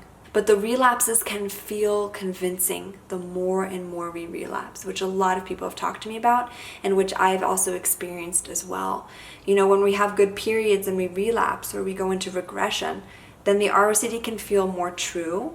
Then the emotions can actually feel more true, which is why you're having a good period, the regression, even though good and part of the process, can feel so debilitating and so true. The reason as to why it feels more true, the reason as to why it feels more as though you need to leave or the ROCD is so convincing, is not because it's leveled up in any way. It's just because the brain has gone through this period of feeling good and feeling okay, and the ROCD coming back actually feels more intense because of how the brain was feeling before. Now think about it in this way.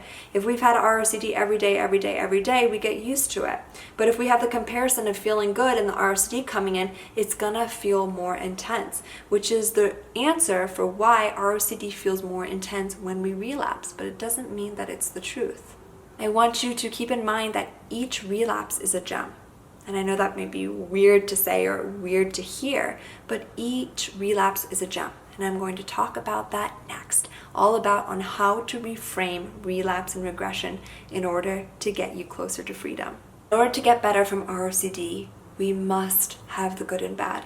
And this is through every journey of our life. In order to get better at something, in order to succeed, in order to heal, we must also have the darkness. We are composed of both. We are not just light, we also have the darkness, and the darkness holds so many gems, holds so much beauty for us.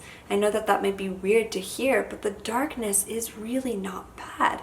If we can see every relapse and every regression as an opportunity for deeper healing, as an opportunity to actually get better, then the setbacks and regression don't feel so defeating. It actually can bring you a greater sense of freedom.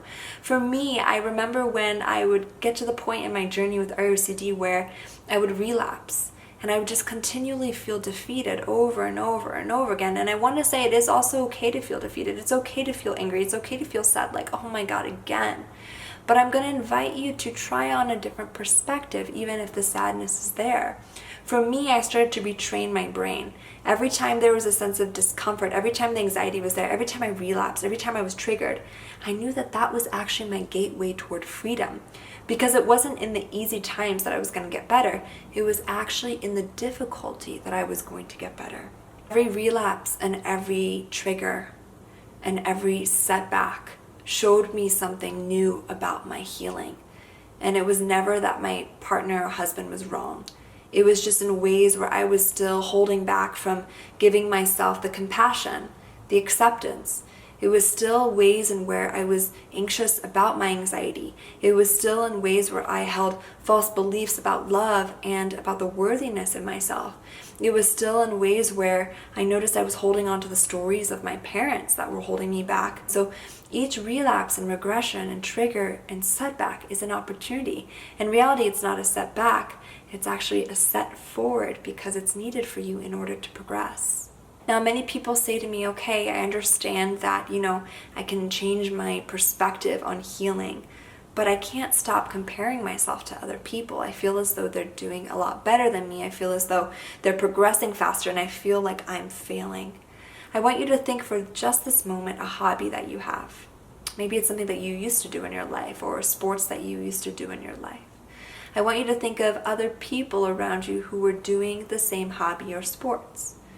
Now, we have this understanding with sports and hobbies that everyone is different, right? Some people, genetics-wise, their ability to be creative is a little bit more ahead in some ways, or they understand things, or they're able to pick up on things faster because they may have done extra work.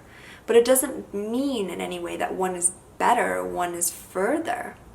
It just means that we're all going through the same journey, but that it's going to look different for every single individual. And just because someone looks like they're progressing on the outside somewhere, doesn't mean that you're not progressing in your own ways in a deeper rooted form. Doing that with your mum, with your friends, with anything is gonna be an absolute nightmare cycle. And worse still is these Instagram accounts that go into all about relationship feelings and how to know if you really love your partner, how to know if you're so connected to your partner. And that takes you down an absolute rabbit hole, completely off track, completely makes you more stuck than before, trying to analyze and trying to work out. You do not want to be trying to work out how in love you are. You've got to accept that whatever you feel, however you feel when you kiss them, however you feel when you have sex with them, just leave those feelings there. You don't need to analyze, work them all out. They just are what they are. And when you can get comfortable with feeling numb, feeling no feeling for them and everything like that, that's where you're moving towards recovery.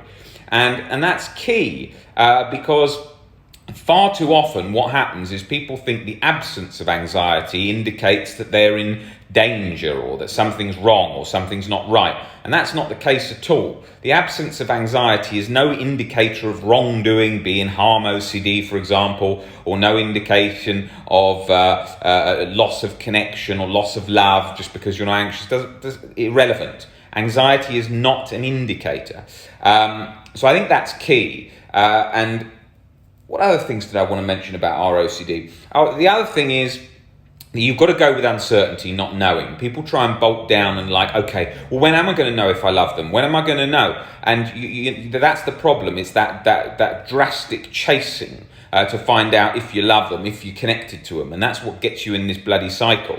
So what you want to do is you want to ease off on that and think, well, okay, I'm going to be stuck for a little while. I might be stuck for quite a while. I might not know if I love them. I might be living a lie. I might actually be in a relationship where we're not compatible. We're not the best together. Okay. But then when you get to a point where you're no longer scared of it, now I'm not just saying where there's no anxiety because that will trick you. I'm talking about when you're no longer scared of it at all. When you're no longer scared of it at all, that's when you'll be able to see it clearly. So say for me, for example, with me, if I'm in a relationship, I can tell whether I love them or not because I'm not terrified of if I didn't. But if I was terrified, it would pull it away. The same as with HOCD or harm OCD, where the person thinks that what if they're gay, they're not going to be able to tell if they're gay, they're going to feel gay, they're not going to be able to, then it's that cycle because you're trying to escape a feeling. Once you try and control the sort of internal weather in your head, it doesn't work like that. You can't control that. You can't control those sensations. The same as about ROCD and specifically looking into more detail about why it tries to make you feel that you urgently need to break up with your partner. So with ROCD, it's going to make it feel absolutely urgent that you need to get out of your relationship now. And it's going to look for ways to do that. And it's going to always look for things that you think are real. So little things like maybe he tells funny jokes that you don't like. Maybe he's too quiet and you think, I don't want to be with someone who's too quiet. Maybe she does something that annoys you over and over and then you find that frustrating. Well, maybe I will be with a partner that does some things that are frustrating and annoying and it might annoy me a bit in my relationship. I'm not going to jump out of this right now. And even if I am in a wrong relationship, a fake relationship, living a lie, all this kind of stuff, it is not the end of the world. We imagine it to be so, but it isn't in reality. Plenty of people live in relationships where they're not that mad on, and it is not the end of the world. Once we learn to tone that down, so we're not terrified of it. Once we bring that down, then OCD loses its hook. OCD needs to find things that you're absolutely terrified of. So once you become less scared, it hasn't got that power anymore. So that's really important where it comes to our OCD. Now, our OCD is going to feel so imminent. People come to me and say, oh, I've been feeling good for ages. And then suddenly they send me a message. I'm leaving my partner. I've got to run out of the house right now. I can't do this anymore. And it's like, yes, it's going to make you feel that. So no matter how much it's calling for, will not get relief like that. With avoidance is never the answer. When it comes to OCD, we've all been in positions where we've thought, oh, I could just avoid this or avoid that and then I'm going to get better. But it doesn't work like that because we can't avoid the whole world. And the sort of end game for OCD is leaving you stuck in your house where you can't basically move anywhere because you've avoided everything. And then still, if it's in your head locked onto something, it's going to still keep carrying on that torturous anxiety cycle, regardless of where your location is. So I think that's very important. I think that's very important to remember because otherwise you'll get back caught in the sort of to and fro of OCD pulling you, saying you've got to act now, you've got to change this, you've got to change that, you need to tell them this, you need to tell them that now, you need to try and control them, you need to make sure they don't do this. If they do this again, then it's going to be a disaster.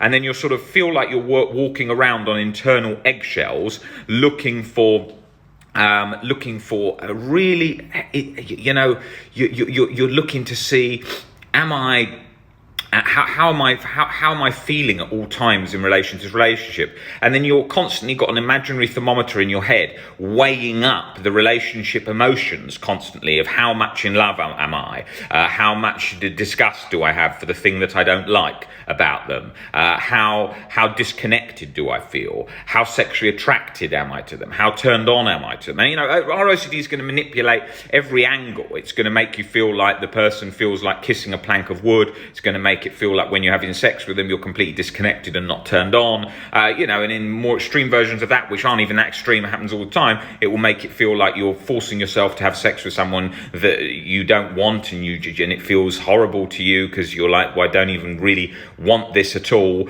So it's going to do all of that. And that's what it does. And relationship OCD is such an easy one for OCD to manipulate, because our relationships and our feelings is in our head in relation to love and connection and so on. So OCD is obviously in there, so it can manipulate and hijack those sensations. So you've really got to get used to feeling completely detached from them, not knowing if you're in love. Then the question comes, but what if I'm really not in love? And what happens if I do have to get out? Well, you never have to get out suddenly in a panic. You can, even if you are in a relationship which has lost the love, it's not the end of the world. People stay in them for 10, 20 years, but I don't want to. I want to get out of it right now. Yes, I understand that. That's how it feels, but you've got to get used to feeling that discomfort. But what if I'm wasting my whole life? You've got to get used to accepting that too. Accepting that maybe, yeah, do you know what? Maybe you're missing out on a few things because you're in a relationship which isn't going so great, but it's not your whole life ruined. It's not the end of the world. It's going to feel like that at times because of those beliefs, but it isn't. So you've got to get comfortable with that sensation. And to see, look, if you were in a relationship that you weren't in love for 20 years, all your goals don't relate to your relationship all the time. People make that sort of exaggeration in their head, where, if in our day-to-day life, we're not walking around going, am I in love? Am I in love? Am I feeling love? You're not doing that. You're watching TV, doing your work, going to the gym, doing different things. You're not thinking your relationship all the time. And so it just feels like to what people have done is they've created this belief, which is like a Disneyland belief, that I must be happy in my relationship. I must be content in my relationship. Otherwise, my whole life's over, all my dreams. And that's obviously what OCD is going to hijack, because even if your relationship is not going great and your relationship's not ideal, it's not the end of the world. You can still do all the other things to make you happy. And you've only got to look at elderly couples that have lost partners through a divorce or through a death, and they're living life single at that age, very content with the things they're doing usually.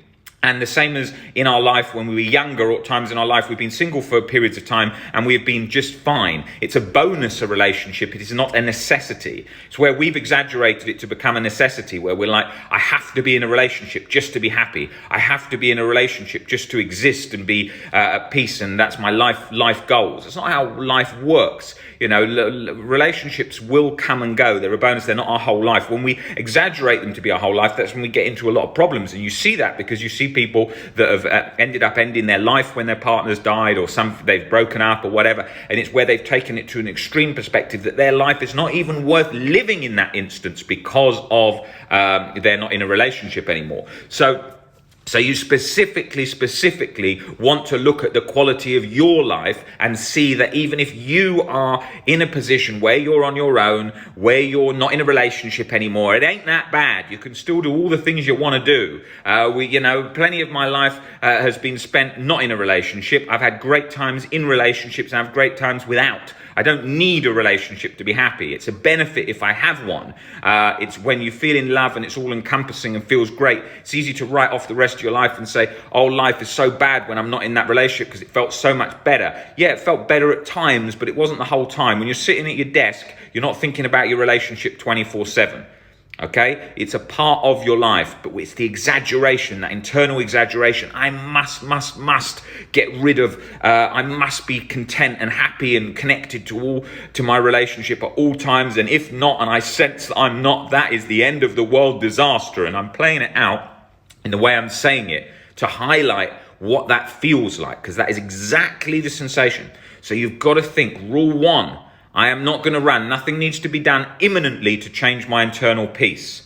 I do not need to get out of this relationship instantly. That's exactly a picture that is designed to be painted, that they're painting to have that effect, but it is not the reality of the situation, because otherwise it's very easy for it to latch to all those things where you've got a comparison game going on, where you're looking at things that are different to your situation and going, mine must be like that, this situation must be like that, this situation must not be like that, and so on. You've got that comparison game, which is very much that internal thermometer-like scenario that's going on with testing. So we want to be aware of that.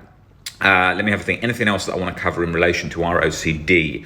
ROCD doesn't necessarily have to pick partners. It can pick jobs. It can pick relationships with animals, family, friends. Ex-boyfriends are often, and girlfriends are often triggers related to that anxiety cycle, as it looks for things of comparison. Did I like them more? Am I meant to be with them? Watch out for the meant to be's, because the meant to be is always made up. The meant to be's are a situation where we've just created that in our head, saying there's such thing as the one and made to be. It's not a universal law. It doesn't exist. If there was such thing as the one, our grandparents would have never, ever come together, because they would have never found the one. In relation to that question, is there a difference between OCD management and OCD recovery? Yes, recovery is the absence of chronic anxiety, and intrusive thoughts have lost their intrusiveness, and the frequency that they come in is reduced right down to where you can't really tell the difference between someone who had OCD or has. And the problem is OCD wants certainty, but it doubts everything.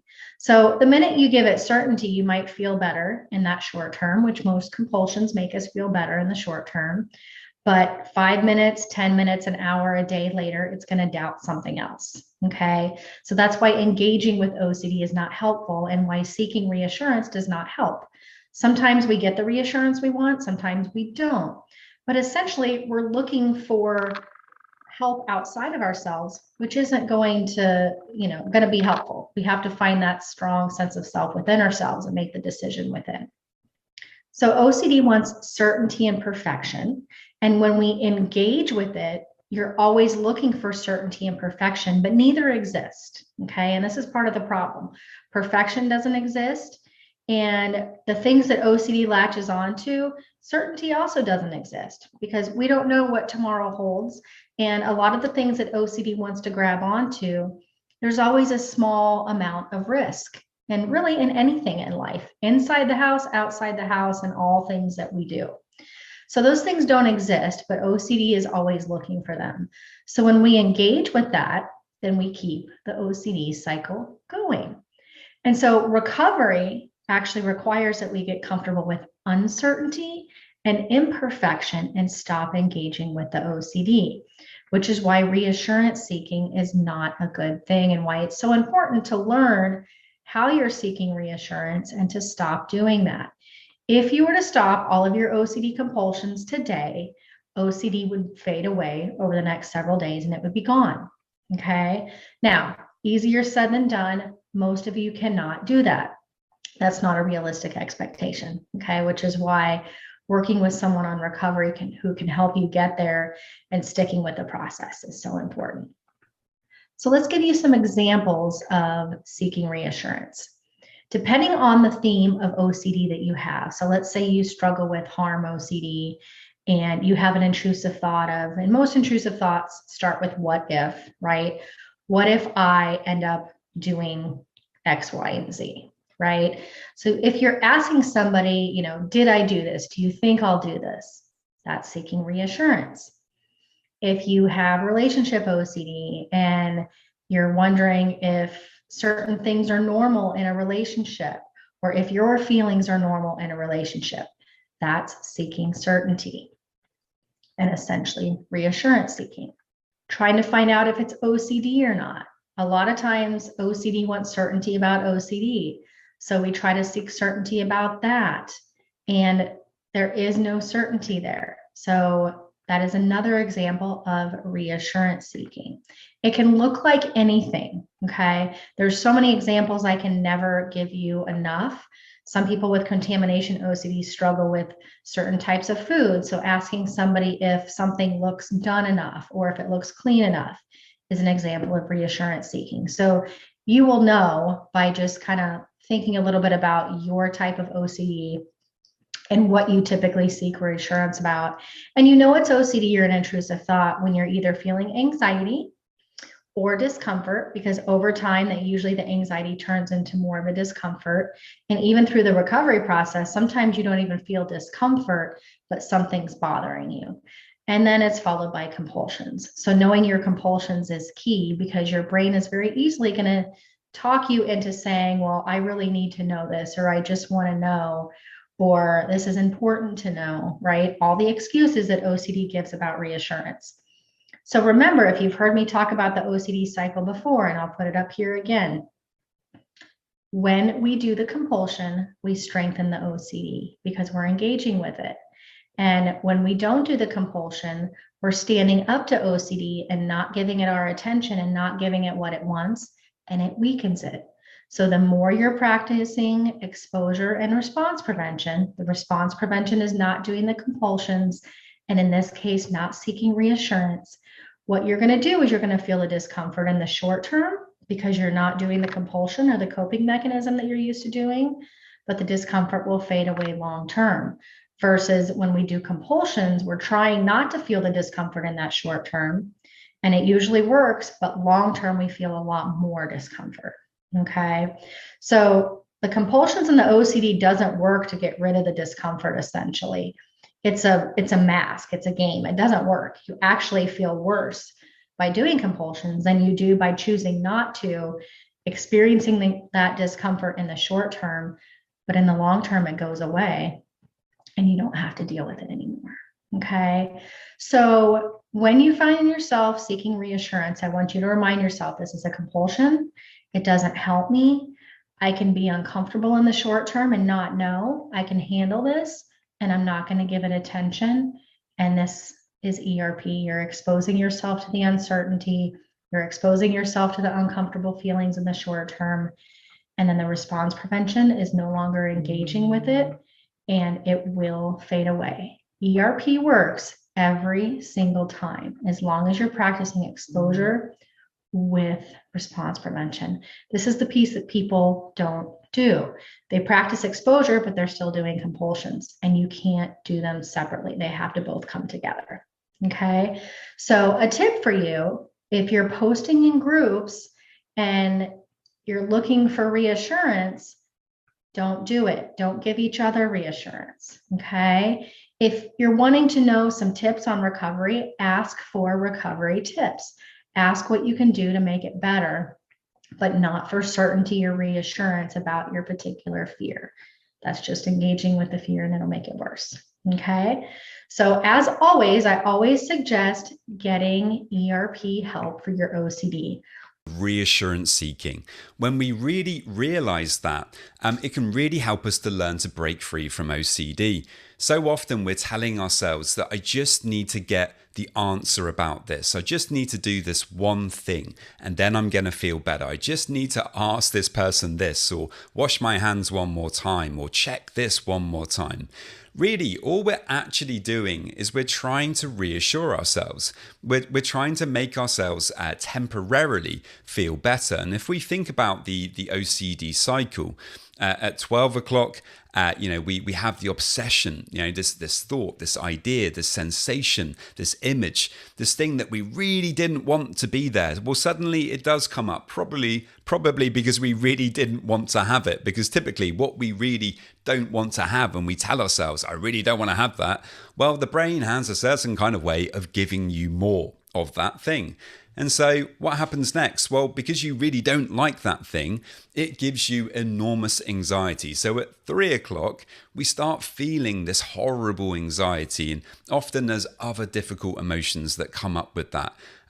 Shame, guilt can be very difficult emotions that many people with OCD experience in a very hard way. And those can be very difficult to deal with.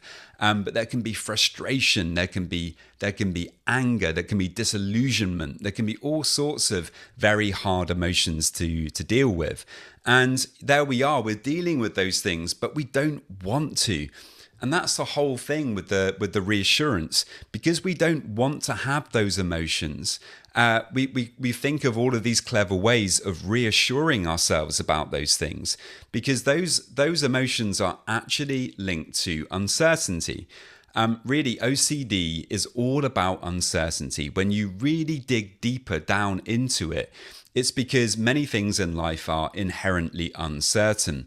And, it's all about the difficult emotions that are linked to that uncertainty. And really, what we want to do is to try to reduce that uncertainty, to make ourselves feel better about it. So how can we do that? Well, through reassurance seeking in one form or another. If you wash your hands, you're trying to reassure yourself that the germs have gone. If you're checking the door, you're trying to reassure yourself that it definitely is locked and no one's going to break in.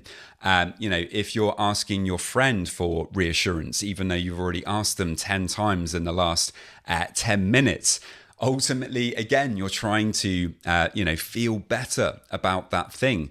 And if you realize that actually all of our various different compulsions are really about that, we're trying to reduce that uncertainty. We're trying to feel better by making ourselves feel more certain, because we don't like those difficult emotions that are attached to uncertainty.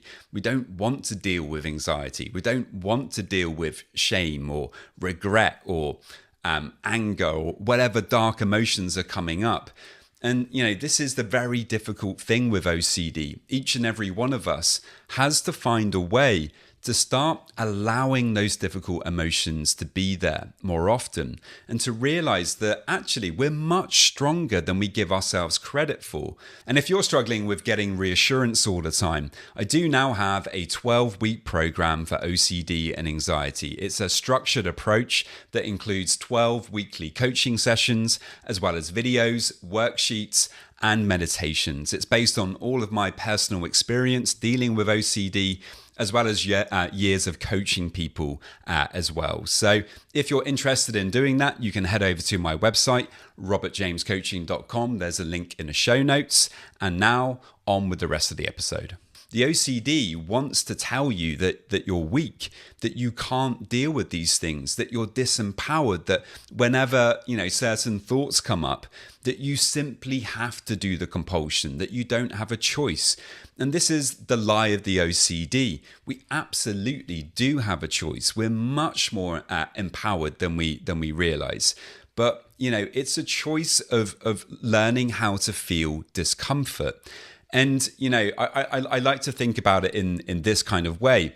If you imagine a crossroads, really, when we're struggling with OCD, every time that we decide to actually, get that reassurance or to not get that reassurance, we're standing at this crossroads. Which path are we going to take?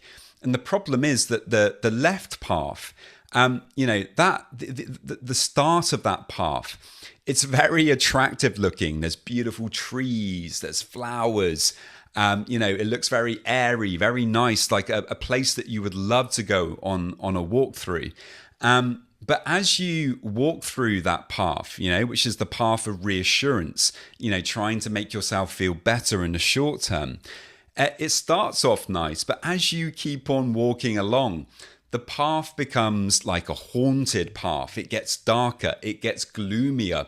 It's really not what it was pretending to be. And that's when we get trapped. That's when we get stuck with OCD. The reassurance hasn't actually worked. It only ever works in the short term. And ultimately, it leads into a darker place. The other path, though, the right path is, it's very different, because it starts out looking a bit like Mordor, looking like that dark place. Nobody really wants to go to Mordor. Nobody really wants to set out on that path, on that walk at all, because it's very uncomfortable. It's really not very nice at all to start out. But as you begin walking along that path, you've chosen the path of not getting that reassurance, of allowing those difficult emotions. Well, as you do that, the path begins to change. You walk around the corner and suddenly it opens up and there's beautiful scenery everywhere. There's a river, there's mountains, there's sunshine that comes out. And you realize, wow, this is the path that I need to take. This is the path that leads to my values, to my goals, to a meaningful life. And, it's all about realizing that, we don't need to get that reassurance. It's okay to be a bit uncertain in life. And, once we begin to practice that, and this is where obviously things like acceptance commitment therapy can be really helpful with this, doing exposure, all of these things, they help us to tolerate and to accept more discomfort, more uncertainty, and to not get reassurance. And, if we can learn to do that, then we really can begin to move past OCD, to manage it, and to start living our lives in a much more productive way, and in a way that is really in line with authenticity, with our values, with our goals, with the things that we really want to achieve in our lives. That you can start to do the work and start to build this inner sense of a safe container and inner support for yourself. This is the way to break through the compulsions in an awaken into love way. Once we start to become aware, as I said in the beginning, then we can start to transform.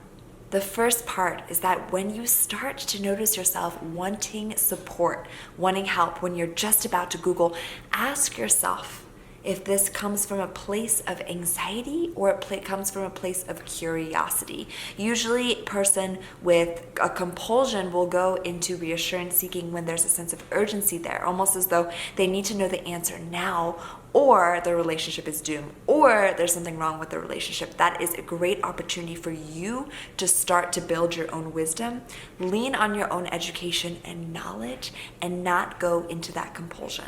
Ask yourself if you already know this answer or not. So what I mean by that is, if you've been here over and over and over again, if you've asked this same friend over and over again if your partner's right, if they're really right or not, do you have the answer? The answer is most likely yes. The answer to the fact that you need to start to build your own wisdom and your self-trust. Ask yourself how you can use this opportunity to build that self-wisdom and do the work.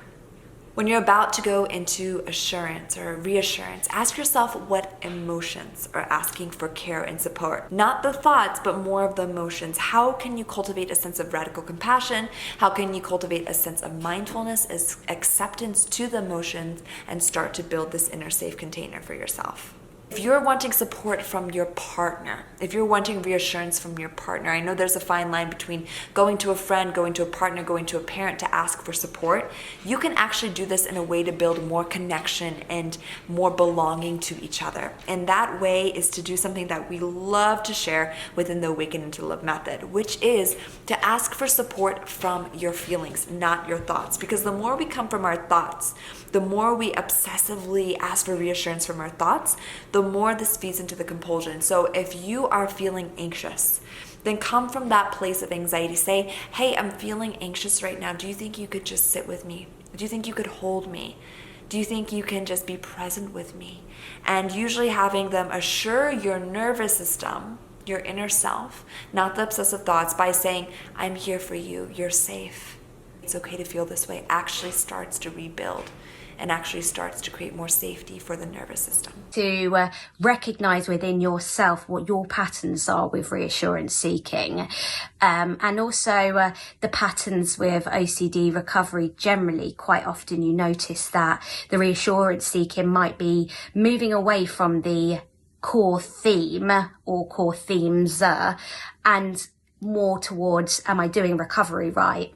Or is it other people have exactly the same themes and thoughts, and their compulsions are exactly the same. Otherwise, it won't be acceptable to OCD.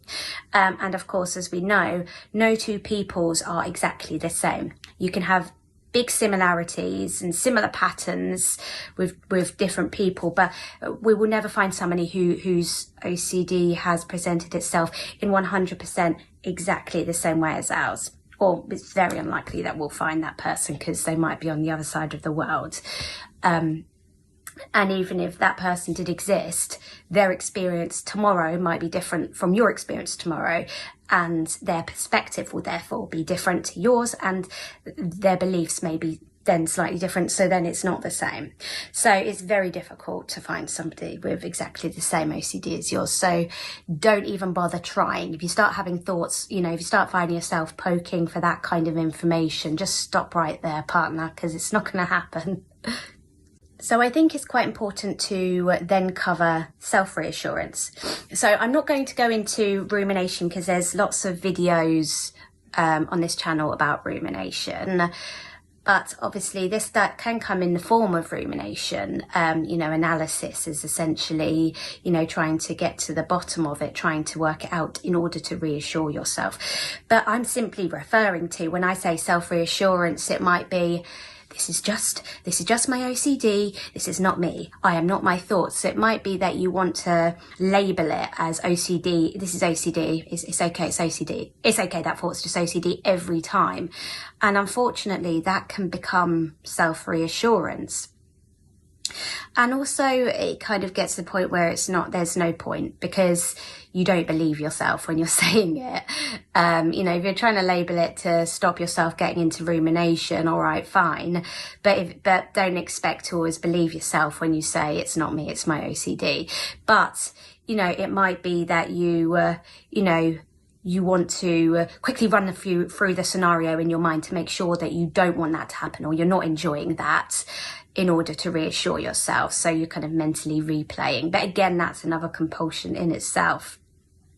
Essentially, it's just reminding yourself, it's not me, it's my OCD.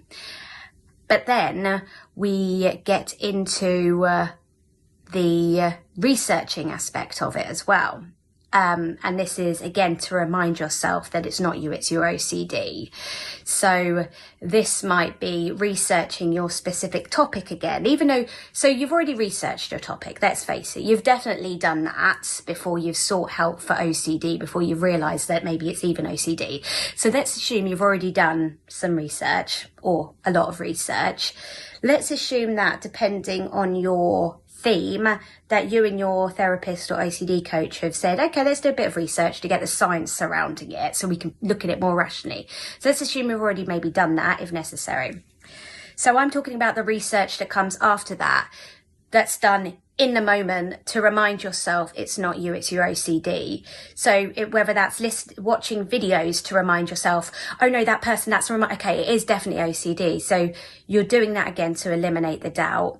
Or that you're doubting if it's OCD again, so you're going to have to read another OCD book, because hopefully they'll talk about the new symptoms that you're experiencing, so you're reassuring yourself it's OCD again. Or you're experiencing a new symptom with OCD. Okay, I'm just going to Google that one to make sure that's definitely OCD again. So it's done, it might be research done in the moment in order to eliminate any doubt again if something new crops up. I just want to make sure that's OCD, rather than thinking, this is familiar. It's not exactly the same as what I've experienced before, but I'm doubting myself again. Let's leave it for a couple of days and see what happens. I'm going to be uncomfortable. What makes these areas troubling mainly is because of the 7 distortions. You're perfectionistic. You have a magnified struggle with uncertainty and doubt. Like, it's there. You want to check it and fix it. You want to achieve maximum, perfect, blemishless, flawless certainty. Cannot be any trace of doubt. So you look for doubt. You're always finding doubt, because we all have doubts. We all have uncertainty. Then you have a sense of how you're interpreting your thoughts gets off the rails. Interpretation's so important in this process to understand. Very, very important to understand when you have leaned into a condemning, a anti-compassion, anti-grace kind of interpretation. And you overestimate the threats. This is salvation, Mark. This is sin. This is sin. And it's very black and white too, where it's like leaning into grace means you're going to compromise. There's an inflated sense of responsibility. That's tied into perfectionism. You're always responsible to deal with everything that flies through your thinking. And then you have control issues. Yes, you have control issues. No, I don't, Mark. It's about my salvation. No, you have control issues. The problem is not the problem. Whatever your religious OCD thought is, or scrupulosity, whatever your disturbance is, that's not the issue. Value the journey that you're on. And what I want to encourage all my listeners in is to value your journey. have a sense of value for, you know what? Here's some things I've been through. Here's some things I'm going through. Thank you, God, that you're with me. My journey has value to it. One, because God sees value in my journey and loves me in it. And two, my journey has a story that I can offer others. What you've learned is a blessing to other people. So what comparison will do is a force of shame to hit you, to then cause you to lose your confidence and not see the beauty in what you have. Everybody watching this in Christ, you have a beautiful story that God's redeeming. But shame is going to give you attacks about your past. And even little did I know that I would down the road as I came to terms with debilitating, ferocious anxiety and OCD that put me in a stranglehold. So anyway, but don't let comparison steal the beauty of your journey. You should be feeling a different way. You feel as though something is off, then it probably is. If the love doesn't feel good, you're settling. You know, then you know. Love should always feel good, positive and happy. And if you don't feel that way, then something is wrong. Stop being so negative and think positively. This is what I call toxic positivity. If it's this difficult, then maybe you shouldn't be with them. You are your thoughts and your feelings. Listen to your gut. It knows best. Listen to your intuition. Listen to God's voice. Listen to a higher power's voice. But a huge trigger for a lot of people with ROCD is the word intuition. And this is also a big trigger for people who experience anxiety and OCD. Other examples. Feelings are always right. You should listen to your feelings. Maybe you should break up with your partner so you get the clarity or answer that you need. The right relationship will always be easy and shouldn't be this hard. You shouldn't have any doubts. Doubting means don't. You should Google for your answers. You should stop thinking so much and stop doing those things in your head. Stop being so sad. Stop being so anxious. Stop being so angry. Stop being so obsessive. Just relax. Try to be calm. Other people have it worse than you. Stop complaining. Maybe you should go explore other people to see if they're the one. Feelings and thoughts are not valid, which is what I want to end with. So many times when we are talking to other people, they will invalidate our feelings and our thoughts. You know that this happens when they're using should statements, like you shouldn't be feeling this way, or you should be feeling another way. As a supporter for someone who is experiencing ROCD, anxiety, any type of other mental disturbances, you always want to aim on being supportive, compassionate, and caring, which means that you're always validating their experience, giving the ROCD sufferer space and support to feel whatever they need to feel is one of the most important things that you can do.